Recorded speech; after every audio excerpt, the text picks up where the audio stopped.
আসসালামু আলাইকুম। তো আজকে চলে আসলাম আমাদের পাশের ইরি খেতে, যেখানে মানুষ ফসল ফলাইছে, ধান ফলাইছে আর কি। এখন ধানে এক মুরব্বি ওষুধ দিতে আছে। তো আমি মুরব্বির কাছে যাচ্ছি না, আমি দূর থেকে দেখতে পাচ্ছি, কারণ আমার থেকেই এইভাবেই পরিবেশগুলো দেখতে অনেক ভালো লাগে।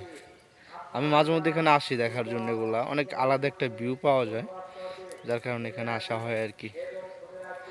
তো ভিডিওটা করার কারণ হচ্ছে আমি তো দেখতে পাচ্ছি, তাই আপনাদেরকে একটু দেখাই, এই জন্য ভিডিওটা করা। দেখেন কি সুন্দর, দেখেছেন সবুজ কালারের। এই পাশে একটা কলা ছড়াও দেখা যাচ্ছে, এটা পাশের বাড়ির। তবে আমার এমনিতে কোনো জায়গা জমি নাই, আমি পরের জায়গা জমিনই দেখতে আসি। আর আমার তো সবুজ রঙের জিনিস দেখতে ভালো লাগে, তাই আসা। তো ভালো লাগলে ভিডিওটা শেয়ার করে দিবেন, অন্যকে দেখার সুযোগ করে দিবেন, আর আপনার মতামত কমেন্ট বক্সে বলে যাবেন।